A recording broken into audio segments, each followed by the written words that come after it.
A manera de introducción, tenemos que cuando hablamos del sistema porta, hacemos inferencia no solamente a la porta, sino toda la parte venosa, intrahepática y extrahepática de esta, sumando sus afluentes que serían la vena mesentérica superior y la vena esplénica.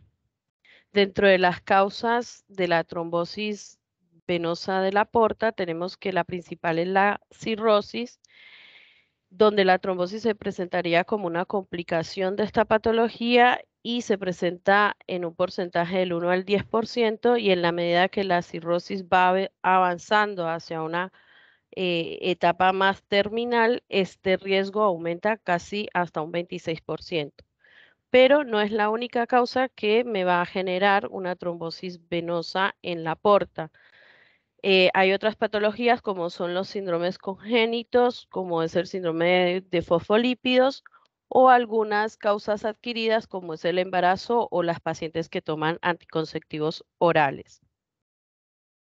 También hay que tener en cuenta que dentro de las complicaciones de la trombosis venosa de la porta tenemos las hemorragias por varices, las colangiopatías portales o la isquemia intestinal.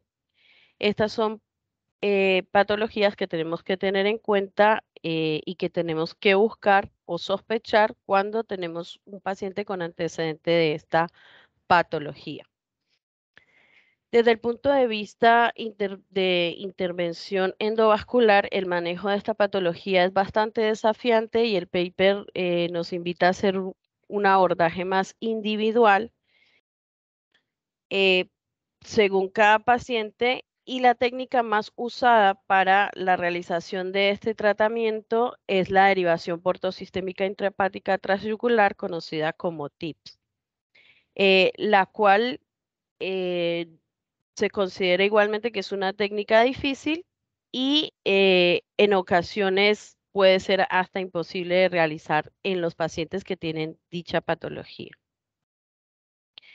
En cuanto a la fisiopatología, tenemos que para llegar a la trombosis venosa de la porta hay tres grandes sucesos que son conocidos en la tríada de Virchow, como es la éxtasis del flujo, la lesión endotelial y la hipercoagulabilidad. En cuanto a la éxtasis, lo que sucede es que hay una disfunción endotelial donde hay una alteración del óxido nítrico y a nivel del hígado lo que va a haber es una disminución del aporte de óxido nítrico y hay una mayor disponibilidad a nivel de las venas esplénicas. Esto entonces va a generar que haya una vasoconstricción a nivel hepático y una dilatación a nivel de la vena esplénica, lo cual me va a contribuir a que haya una mayor éstasis del flujo.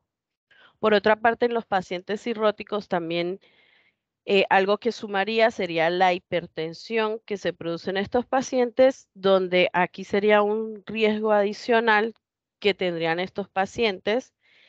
Y claramente en la medida que la patología se vuelve más terminal, este aumento también puede aumentar hasta en un 7,9%.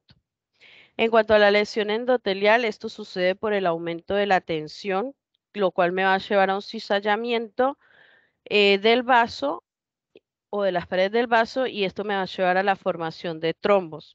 Por ejemplo, la tensión que nos genera la hipertensión en los pacientes cirróticos o también pueden haber otras causas extras como la formación de accesos o peritonitis o pancreatitis que me van a hacer como una presión extrínseca.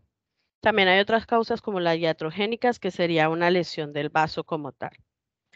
Y están los estados de hipercoagulabilidad, que son todos los diferentes trastornos que predisponen a tener esta patología. Dentro de estos, como ya les dije, el principal es la cirrosis, están los trastornos mieloproliferativos, están los trastornos de hipercoagulabilidad congénita, como es el síndrome de fosfolípidos, o los adquiridos, que sería el embarazo o los usos de anticonceptivos orales. Eh, También es importante conocer la anatomía del sistema porta. Básicamente, la vena porta está formada por la vena esplénica y la mesentérica superior. Una vez que se forma, esta va a pasar por detrás del cuello del páncreas y anterior a la vena cava inferior y va a tener un ascenso por el borde libre del epiplión menor hasta llegar a la parte hepática, donde va a tener una ramificación en una rama izquierda y una derecha. La derecha a su vez va a tener una división hacia anterior y posterior. La anterior me va a irrigar lo que son los segmentos 5 y 8. La rama posterior me va a irrigar lo que es el segmento 6 y 7. Y por otro lado, la rama izquierda se me va a dividir en medial y lateral y estas me van a terminar de irrigar los segmentos desde el 1 al 4. Hay que tener en cuenta que esta ramificación es la más encontrada, se presenta hasta en un 65% de la población y no nos podemos olvidar que si bien es la más frecuente, pueden haber otras variantes que debemos de tener en consideración en el momento de hacer cualquier abordaje endovascular. Y dentro de estas variaciones, las más comunes es la trifurcación de la porta o la formación de la rama portal posterior derecha que va a surgir directamente desde la porta o la rama anterior derecha que va a surgir desde de la ramificación de la porta en su rama izquierda. En esta segunda imagen, lo que estamos viendo es un venograma portal transyugular, que lo que nos está mostrando es una variante anatómica, en este caso es una trifurcación de la porta, donde tenemos la porta principal, tenemos la rama izquierda, y en este caso no se generó una rama derecha, sino que directamente se dio una rama anterior y una rama posterior derecha. En cuanto a los métodos de estudios, tenemos que el Doppler es la modalidad de primera línea para hacer el diagnóstico de la trombosis venosa de la porta. Tiene una sensibilidad de un 90% para hacer diagnóstico de una oclusión completa y un 50% para hacer una evaluación en una trombosis venosa parcial. También nos hablaban de la importancia o de que la ecografía con contraste podía ser superior al ecodoppler, principalmente para evaluar aquellos trombos que son por invasión tumoral, ya que al tener medio de contraste, el trombo tendría un realce y al mismo tiempo nos podría evidenciar la continuidad que pueda tener el trombo con alguna lesión tumoral. Dentro de los hallazgos que tenemos que buscar en la ecografía, primero tenemos que pensar si esto es si esta trombosis es aguda o es crónica. Aguda es cuando es menor a 6 meses, mayor cuando es, perdón, crónica cuando es mayor a 6 meses. Entonces, dentro de los hallazgos que vamos a buscar en una trombosis venosa aguda, incluye la ausencia de flujo, la dilatación de la vena porta y sus afluentes y la presencia de un trombo ecogénico dentro de esta.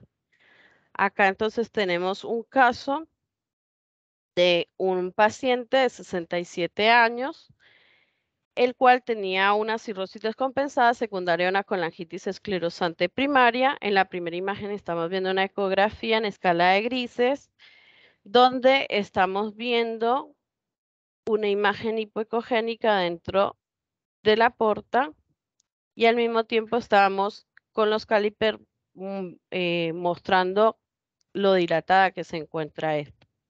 En la segunda imagen es una ecografía Doppler color donde estamos viendo la ausencia de flujo y la tercera imagen es una resonancia en secuencias T1 con contraste donde lo que nos está mostrando es con la flecha que hay una ocupación y que este trombo no tiene ningún realce. Perdón. Por otra parte, cuando lo que podríamos buscar son las trombosis venosas crónicas y lo que vamos a evidenciar en estos casos es que hay numerosos canales vasculares serpentiginosos alrededor de la porta, lo que llamamos la transformación cavernosa, y en este caso también nos ayudaría el ecodoppler espectral porque vamos a encontrar que hay una disminución en las velocidades eh, de las porta en este caso. Aquí entonces estamos presentando una paciente de 44 años que tenía varices esofágica y tenía un antecedente de una cirrosis alcohólica. En ella se diagnosticó entonces una trombosis venosa de la porta crónica. Esto es una imagen de un ecodoppler donde estamos viendo cómo hay varios canales vasculares serpentiginosos alrededor de la porta, haciendo entonces relación a una transformación cavernomatosa, al mismo tiempo con los cálipers, lo que nos está mostrando la dilatación que se presenta en la vía biliar. Y en la segunda imagen es una tomografía con contraste en un plano coronal, donde nos está mostrando con la punta de flecha la, una imagen hipodensa, haciendo énfasis al trombo que está generando ahí sobre la porta, y con la flecha nos está mostrando todo el flujo que hay secundario a toda esa transformación cavernomatosa que se presentó en la paciente. En este otro caso es una paciente de 65 años con antecedentes de una cirrosis hepática y que además estaba presentando un carcinoma hepatocelular. Esto es una imagen de resonancia en secuencias T1 con contraste en un plano axial. Con la punta de flecha estamos viendo cómo hay una imagen circunferencial de más o menos 1 centímetro que toma realce, y al mismo tiempo con la flecha estamos viendo cómo dentro del vaso hay una imagen ocupante que también toma realce, lo que nos hace énfasis entonces en un trombo, en este caso sería tumoral. La segunda imagen es una imagen de difusión, donde lo que nos quiere mostrar es cómo hay restricción a la difusión, haciendo aún más el aporte de que esto es algo neoplásico. En cuanto al informe médico, la Asociación Estadounidense para el Estudio de las Enfermedades del Hígado, él ya nos recomienda que debemos tener en cuenta la descripción de algunos ítems cuando hablemos de la trombosis venosa de la porta. Uno es el sitio y la extensión de la trombosis. En este caso, hablar dónde está la afectación, si es a nivel intrahepático o si es a nivel de la porta o a nivel de las afluentes, bien sea la esplénica o la vena mesentérica superior.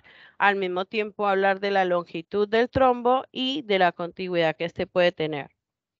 También hablar del grado de destrucción, que en este caso tendremos 4 como parámetros que podríamos decir. El primero es la ocupación del 100%, que sería una oclusión completa.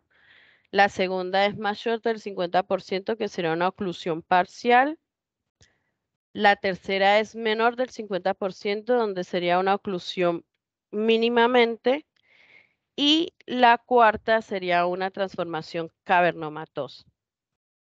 El tercer ítem es hablar un poco de la cronicidad, como ya les había dicho, aguda si es menor de 6 meses o crónica si es mayor de 6 meses. ¿Cómo lo vamos a poder diferenciar? Según lo que ya vimos, lo que les expliqué anteriormente de los hallazgos que tenemos que buscar. Y en cuanto a la cuarta, sería el cambio de intervalo. Esto nos habla más que todo en aquellos pacientes donde hacemos un control, y en este caso podemos hablar de si hay algo progresivo, estable o hay algo regresivo. En cuanto al manejo médico, bueno, lo más importante es ver si hay o no hay una trombosis venosa de la porta, ya que en el paper hablaba que hasta un 10% de los pacientes que en muchas ocasiones llegan hasta un trasplante hepático pueden presentar una oclusión parcial o total, y esto en ese momento se vuelve algo complicado, ya que tienen afectación cuando van a hacer las anastomosis terminal, y aparte de eso aumenta la morbimortalidad posoperatoria en el paciente. Por otra parte, una vez que tenemos definido si tiene o no tiene, lo que tenemos que definir es si es aguda o es crónica, ya que si la trombosis venosa de la aorta es aguda, el objetivo va a ser prevención de la isquemia mesentérica y preservación de la permeabilidad de la vena porta para prevenir complicaciones como es la hipertensión portal y asimismo poder permitirle al paciente un trasplante hepático si es lo que va a necesitar el futuro. Por otra parte, si la trombosis es crónica, la idea es mejorarle la condición a aquellos pacientes que pueden ser candidatos a un trasplante hepático y la idea sería ayudar a manejar la hipertensión portal en estos pacientes y las indicaciones más claras son aquellos pacientes que tienen hemorragias secundarias a varices o ascitis refractaria o hiperesplenismo. En cuanto al tipo de tratamiento, según la Sociedad Americana y según la Sociedad Europea que evalúa el hígado, para ellos los pacientes que tienen una patología aguda y que no tienen ningún antecedente de cirrosis, el tratamiento de elección o el tratamiento pilar es la anticoagulación. Y esto ellos hacían bastante énfasis y decían que se tenía que hacer lo más pronto posible. Hablaban de una recanalización en la vena porta hasta de un 38%, en la mesentérica de un 61% y en la vena esplénica hasta de un 54%. Pero en aquellos pacientes que tienen una trombosis aguda, pero tienen cirrosis, va a depender. ¿De qué va a depender? Por ejemplo, en primera instancia, si un paciente tiene cirrosis y tiene trombos en ramas muy pequeñas o trombos dentro de la aorta, pero estos son menores al 50%, lo que ellos recomiendan es que se haga un enfoque conservador y que se hagan estudios de seguimiento cada 3 meses. Por el contrario, si el trombo es oclusivo mayor del 50% o del 100%, estos pacientes lo que debemos de hacer es una terapia anticoagulante con heparina y posterior a esto seguir un tratamiento con antagonistas de vitamina K por 6 meses. Y también nos puede pasar que hay pacientes que tengan complicaciones con un trombo sobre la vena porta que se nos vuelvan sépticos y estos pacientes se deben tratar aparte de la terapia anticoagulante con tratamiento antibiótico. Y aquí entonces el paper nos presenta un caso. Este es un paciente de 58 años con antecedentes de una ascitis refractaria secundaria a estenosis de la vena porta por una pancreatitis. Este paciente había sido tratado con colocación de un stent sobre la vena porta y posterior a esto el paciente presenta dolor y nueva aparición de fiebre. Lo que nos estamos viendo es una imagen de tomografía con contraste en fase portal en un plano axial y con la flecha lo que nos está mostrando es un área que está hipodensa, haciendo énfasis al trombo asociado a un foco de gas en el interior y con la flecha negra lo que nos está mostrando es una imagen heterogénea sobre el lóbulo hepático derecho que hacía relación a un acceso hepático que se estaba formando. En la segunda imagen, que es un corte, una reconstrucción coronal, también una tomografía con contraste, nos está mostrando el stent que le fue colocado a este paciente, el trombo oclusivo que se está produciendo, el foquito de gas y por acá a un lado vemos el acceso. En este caso, este paciente fue diagnosticado con un trombo infectado secundario a la colocación del stent y como complicación presentó un acceso hepático.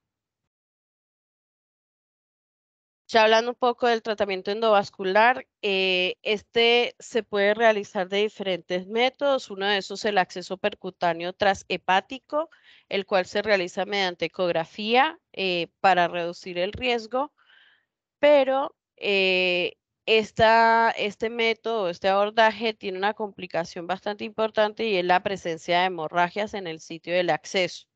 Esto se puede producir por los movimientos respiratorios del paciente o porque la vaina con la que se hace la canalización del vaso empieza a desplazarse por los mismos movimientos respiratorios o del paciente y esto pues desplazándose hacia afuera y va a generar esta complicación.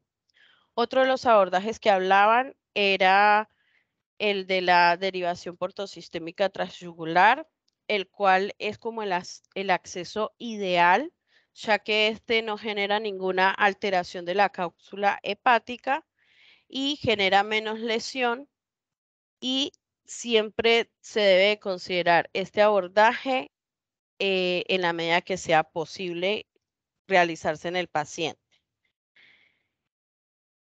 Entonces, de acuerdo a las pautas actuales en la trombosis venosa de la porta, no solamente este diagnóstico es el indicativo para yo hacer una derivación portosistémica, debido a que esto aumenta el riesgo en los pacientes de generar una encefalopatía hepática, ¿sí? Entonces, lo que ha propuesto la Sociedad Americana es básicamente que en los pacientes que tienen cirrosis se haga una colocación de una derivación portosistémica y la Asociación Europea lo que dice es que solamente se coloque a los pacientes que van a ser candidatos a trasplante hepático y que no tienen ninguna respuesta a la terapia de anticoagulación. Aquí entonces presentamos el caso de una paciente de 23 años. Esta paciente tenía una hepatitis autoinmune, fue diagnosticada con una trombosis venosa aguda. La primera imagen es una tomografía con contraste en un plano coronal y lo que nos está mostrando con la flecha es toda esta imagen hipodensa que está ocupando la mesentérica superior, perdón, y parte de la porta. La segunda imagen es un venograma donde quisieron hacer un tratamiento de trombolisis mecánica y farmacológica, pero ellos dicen que abortaron esta abordaje ya que para ellos era demasiado alto. Entonces hicieron en una tercera instancia, posterior a 24, un abordaje mesentérico, que sería la tercera imagen, es un venograma, pero ya desde la parte mesentérica superior, donde ellos hacen trombolisis del coágulo residual y al mismo tiempo hacen la derivación portosistémica y en la cuarta imagen ya es el venograma donde estamos viendo cómo hay el paso del flujo a través de la derivación portosistémica y cómo hay una recanalización en la porta.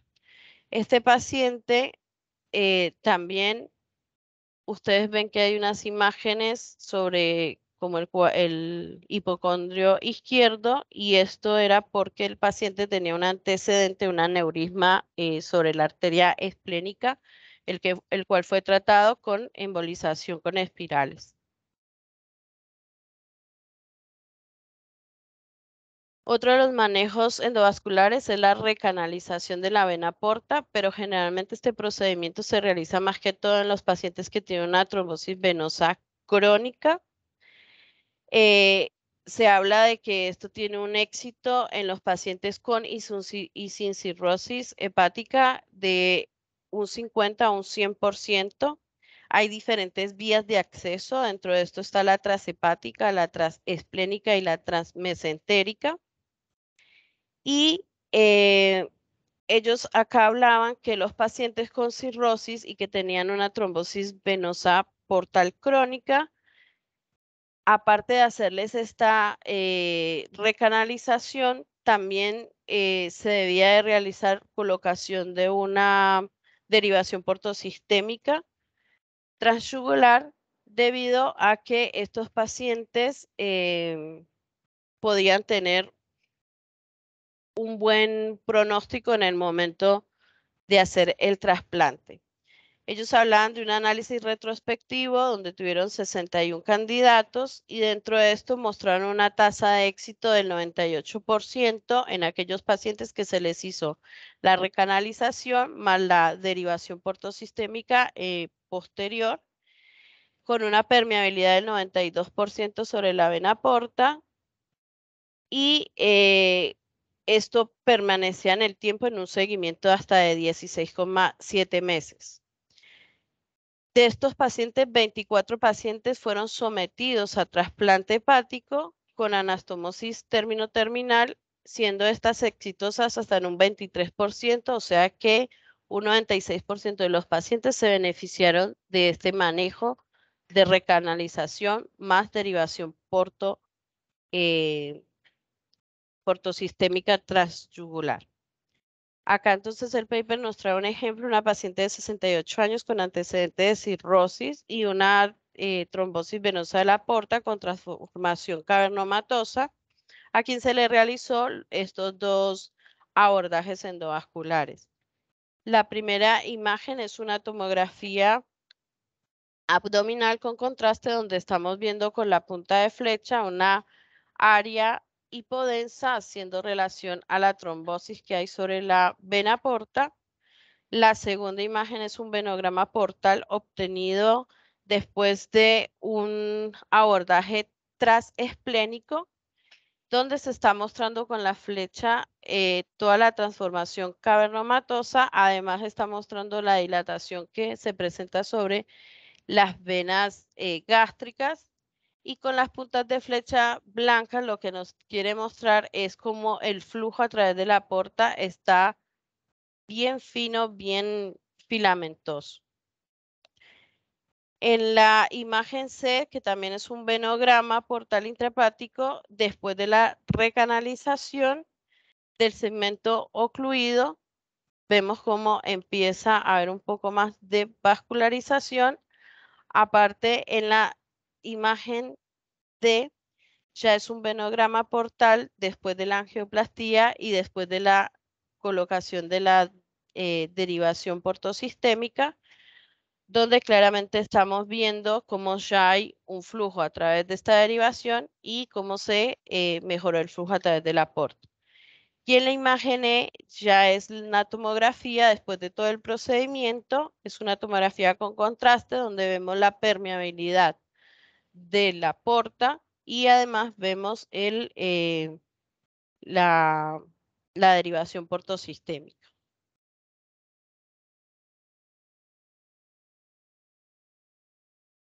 En cuanto a la colocación de stent, este es otro método que se usa básicamente para tratar a aquellos pacientes con oclusión de la vena porta, en aquellos pacientes que van a ir a un trasplante hepático, que tienen cirrosis, o también se puede usar en aquellos pacientes que no tienen cirrosis o que no necesitan ser trasplantados.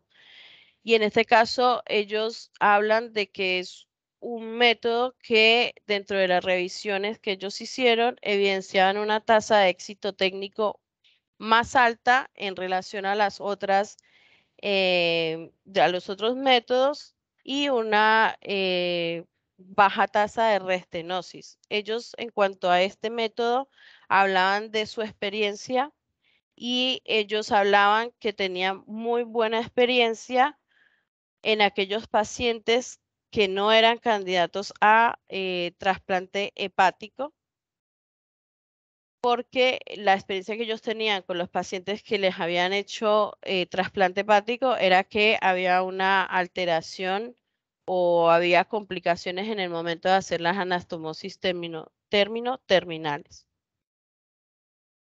Acá entonces se presenta un caso de una paciente de 55 años con policitemia vera y con una trombosis venosa crónica en quien se presentó una hemorragia varicosa por una vena gástrica recurrente y en esta paciente hubo la necesidad de colocar un stent sobre la vena porta. La primera imagen es una tomografía con contraste que nos está mostrando un vaso colateral portoportal.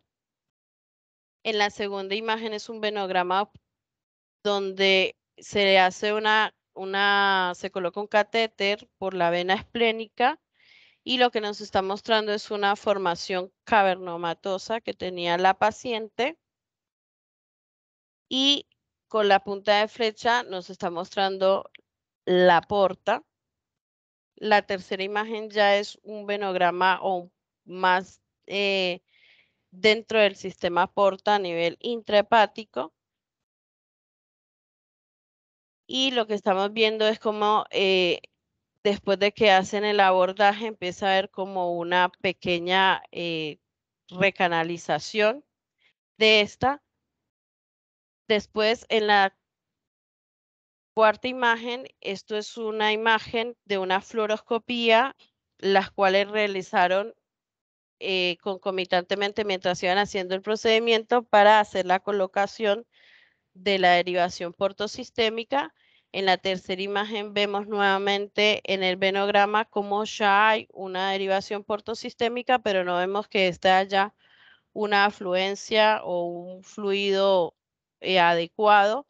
Y esto se debía a que había acá una pequeña estenosis sobre la vena esplénica, por lo cual hubo la necesidad de colocar un stent, donde muestran en la última imagen que después de la colocación del stent a nivel de la esplénica hay una afluencia adecuada tanto de la vena esplénica, de la derivación y al mismo tiempo, algo que me olvidé decirles, acá había como un reflujo. Este reflujo se pierde en la última imagen debido a que ya había una adecuada movilidad del flujo sanguíneo. Otra de las posibles manejos endovasculares es la derivación mesocava. Esto es hacer una derivación desde la mesentérica superior hacia la cava. Es una herramienta adicional que se puede usar básicamente para tratar a aquellos pacientes con problemas o oclusiones crónicas y que no se puede hacer una recanalización, o en aquellos pacientes que ya han tenido una oclusión de la vena esplénica o algún antecedente de una esplenectomía antes. Los requisitos que necesitan los pacientes es tener una vena mesentérica superior proximal y permeable y una vena cava permeable para poderse llevar a cabo. Aquí entonces presentan una paciente de 59 años con hemorragias por varices gástricas y también la paciente tenía antecedentes de cirrosis. En esta paciente entonces hacen una derivación mesocava. La primera imagen es una tomografía con contraste en una reconstrucción de máxima intensidad y lo que estamos viendo es con la punta de flecha cómo hay una disminución del calibre del flujo a nivel de la porta.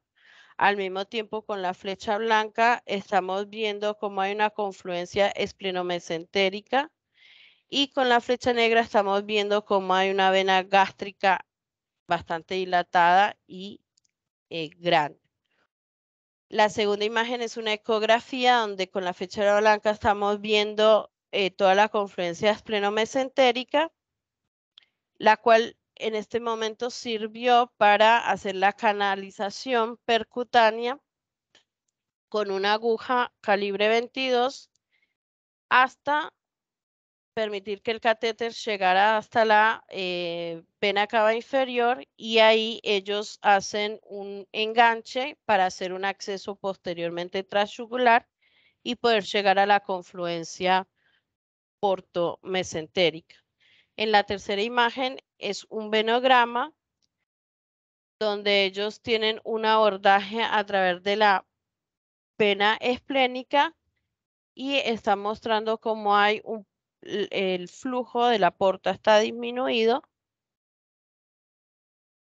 Vemos igual cómo está la vena gástrica dilatada. Posteriormente, ellos hacen una de la derivación mesocava, que sería esta de acá,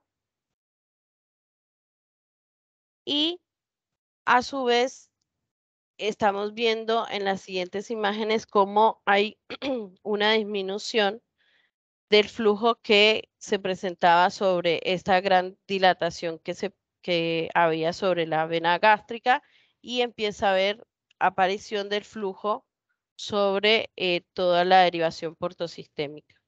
En la última imagen, que es una tomografía de abdomen axial, está mostrando la derivación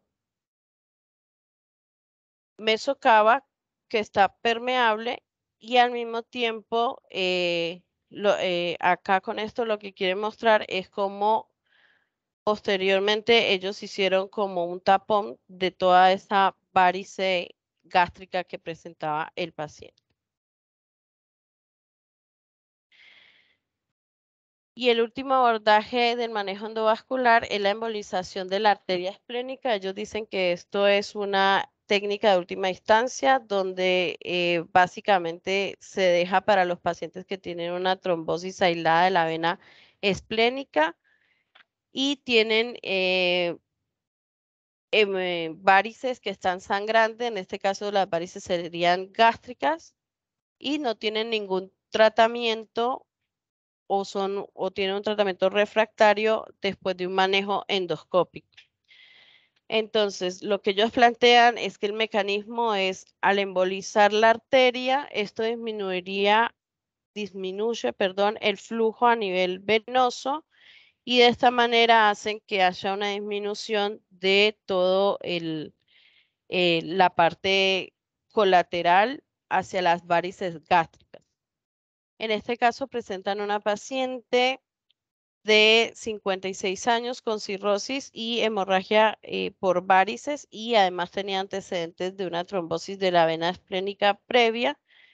La primera imagen es una venografía transesplénica obtenida para